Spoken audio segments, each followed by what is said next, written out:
The Rain and Belief. July 24, 2019 by Anna von Reitz.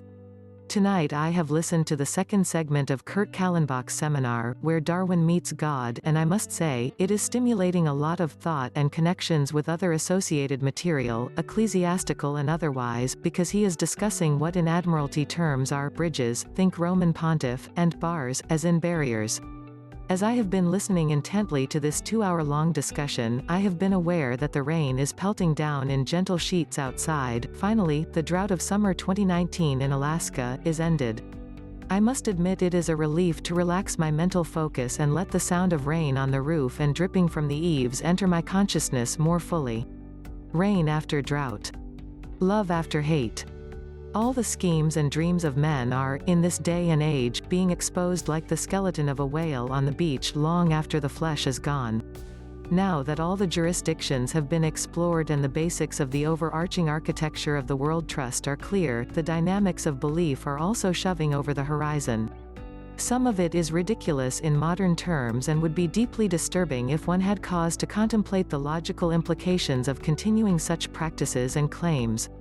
Fortunately, I don't seriously expect that the same reasoning that identifies the amniotic membranes and afterbirth materials as a separate dead, water-breathing being, and accords it an estate and probate and burial, and which allows the false claim that we abandoned this poor creature and thereby allowed other parties to claim it, and our DNA and our identity, too, will be extended to its ultimate logical conclusions.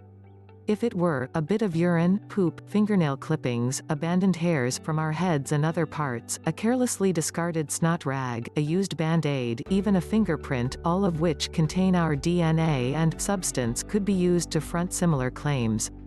Oh, my poor, poor dead fingernail clipping. I must give it a burial and probate its estate. And just look at that mass grave, out in the septic settling field. And if I inhale a booger, by mistake, I assure you, then it must be a crime of self-cannibalism. That's where the madness of this entire system ultimately leads. It began with medieval ignorance, and then, thanks to the self-interest of crooks and governments, has evolved into the current lunacy.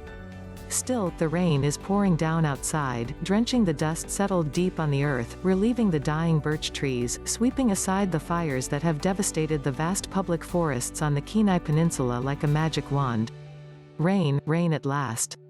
Fresh from the hand of God, who makes the sun shine and the rain fall upon both the evil and the good. I think I will reread the Book of Job tonight. Whether it makes sense to anyone else at all, I believe in an everlasting and true Creator, a being that inhabits and enlightens us all, a living God that gives us life and every good thing, and which we can never describe or second-guess or know, in the same way that a 2-year-old can't know an adult. It no longer bothers me that I can't put this true God in a box, and can't fathom the creation, much less the Creator.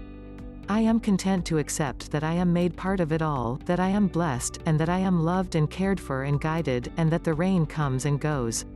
It is enough, more than enough, just to be here and to be part of it all.